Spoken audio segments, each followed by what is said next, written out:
Universe நேயர்களுக்கு எனது அன்பான வணக்கத்தை தெரிவித்துக் கொள்கிறேன் தோழர்களே. இங்க பாரு, சரத்குமாருக்கு கோவம் வந்துருச்சு அப்படின்னு சொல்லி சொல்லுவாங்க. பார்த்தீங்களா, நாட்டாமைக்கு கோவம் வந்துருச்சு. நடு ராத்திரியில் கட்டிய மனைவியிடம் தூங்கிக் கொண்டிருக்கக்கூடிய மனைவியை எழுப்பி தன்னுடைய சந்தேகத்தை தீர்த்து கொண்டு விடிந்த பிறகு அப்படியே பிஜேபியில் போய் சேர்ந்தவர்.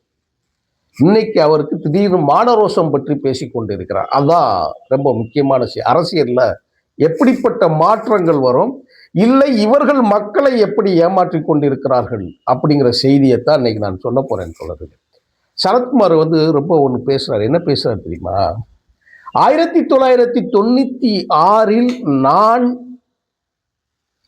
திமுகவுக்கும் உதயசூரியன் சின்னத்திற்கும் ஓட்டு கேட்டதுனால அன்னைக்கு திமுக ஆட்சிக்கு வந்துருச்சுன்னு இன்னைக்கு சொல்லியிருக்காருங்க. அவரு இன்னைக்கு பேசியிருக்காரு.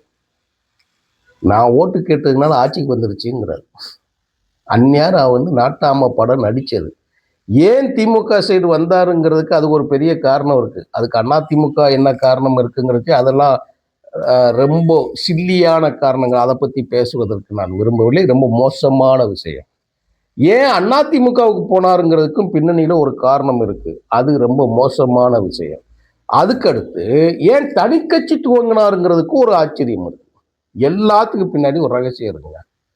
எப்படி ராதிகா அம்மாவை திருமணம் முடித்ததற்கு கூட ஒரு காரணம் இருக்கு இல்லையா? என்ன நடந்துச்சு? கோடீஸ்வரன் கேள்வி கேட்கக்கூடிய நிகழ்ச்சி விஜய் டிவியில் நடந்துச்சு இல்லையா? நீங்களும் ஆகலாம் கோடீஸ்வரன் நிகழ்ச்சி. அதுக்கு வந்தவங்க தானங்க. வேற என்ன இருக்கு அதுல பெரிய இதுல? இதுதான் எல்லாத்துக்கும் காரணம். நீங்க அப்படியே மாத்தி கீத்தி நீங்க எல்லாத்துக்கும் போட்டுக்கோங்க, எல்லாம் சரியாயிடும். இவங்களுக்கு பின்னணியில் கட்சி, சினிமா பிளஸ் குடும்பம். முதல்ல சரத்குமார் யாருன்னு தெரிஞ்சுக்கணும். அது ரொம்ப முக்கியமானது. திராவிட இயக்கத்தின் குடும்பங்களுடைய வாரிசுகள்ல ரொம்ப முக்கியமான குடும்பத்தை சேர்ந்தவங்க அவங்க. ஆதித்தனார் குரூப்புக்கு ரொம்ப. சரத்குமாரோட அக்கா அவங்க இருக்காங்க இல்லையா, அவங்க கேபி கந்தசாமி. அவர் திராவிட இயக்கத்தில் ரொம்ப முக்கியமான மறுமலர்ச்சி திமுக துவங்குவதில் ஃபவுண்டர் அவர். சரத்குமார் கூட பிறந்த அக்கால கந்தசாமி அவங்க கட்டியிருக்கிறாங்க.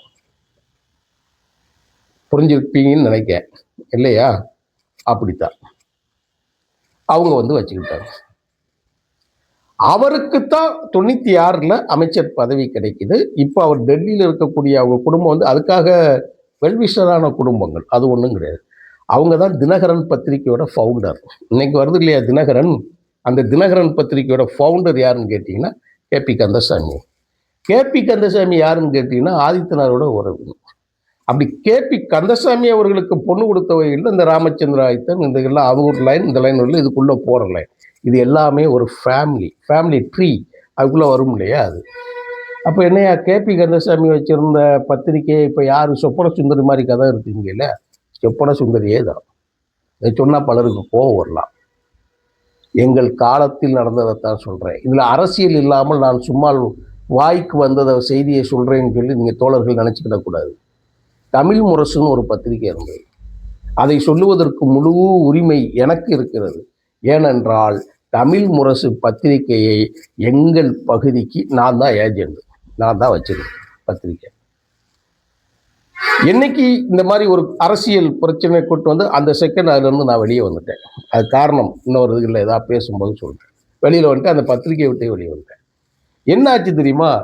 1க்கு 2 அப்படிங்கிற ஒரு விளம்பரம் ஃபுல்லா இந்த புள்ளி ராஜாவுக்கு எய்ட்ஸ் வருமாங்கிற விளம்பரம் மாதிரி 1க்கு 2 அப்படிங்கிற விளம்பரம் தமிழ்நாடு முழு. என்னடா 1க்கு 2 1க்கு 2ன்னு? வேற ஒன்றும் கிடையாது. தினகரன் பத்திரிகையை, தமிழ் முரசு பத்திரிகையையும் அப்படியே கலைஞர் கருணாநிதி குடும்பம், கலாநிதி மாறன் குடும்பம், சன் டிவி குழுமம் அப்படியே விலைக்கு வாங்கிடுச்சு. அது கொடுத்த பதவி என்ன தெரியுமா? ராஜ்யசபா எம்பி.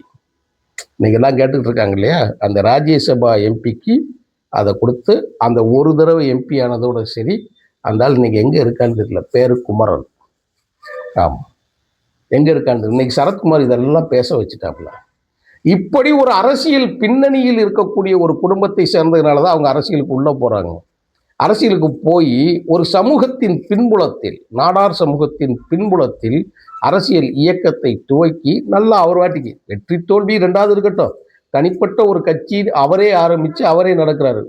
வெற்றி தோல்விங்கிறத பற்றி கவலைப்படலை. அது போயிட்டு இருக்கு. அதில் எம்எல்ஏவா இருந்தவர்கள் இன்னைக்கு பிஜேபியில் பெரிய ஆளாக இருக்கிறான்.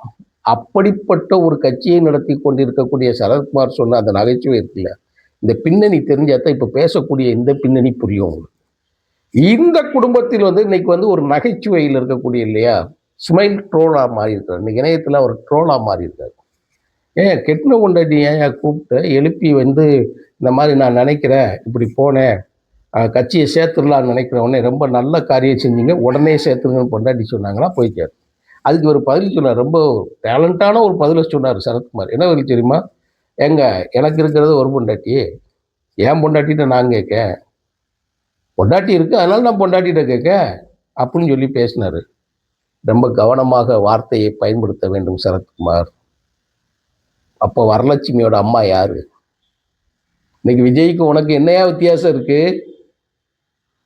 எல்லா கேடுகட்ட குப்பைகளும் அங்கதான் சேர்ந்துருக்கு. விஜய்க்கு உனக்கு என்ன வித்தியாசம் இருக்கு? ராதிகா எப்படி மனைவியான?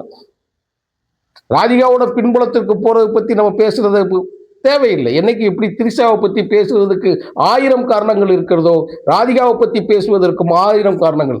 வெள்ளக்காரரை கல்யாணம் முடிச்சிருந்தேன். அந்த வெள்ளக்காரர் பிரிட்டிஷ்காரருக்கு பிறந்த ஒரு மகன் இன்னைக்கு சரத்குமார் வளர்த்து கல்யாணம் பண்ணி கையில் கொடுத்துருக்காரு. ராதிகா பெற்றெடுத்த மகள். அதுக்கு முன்னாடி ஒரு குழந்தை நடந்தது, பிரதாப் போத்தரை கல்யாணம் முடிச்சிருந்தது ராதிகா.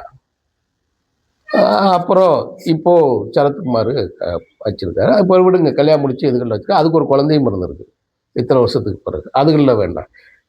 இன்னைக்கு இருக்கக்கூடிய விஜய்க்கு நீங்க என்னெல்லாம் காரணம் சொல்லுகிறீர்களோ அது எல்லாம் சரத்குமார் இருக்கும். அப்புறம் உங்களை பத்தி பேசாம என்னங்க நினைப்பாங்க?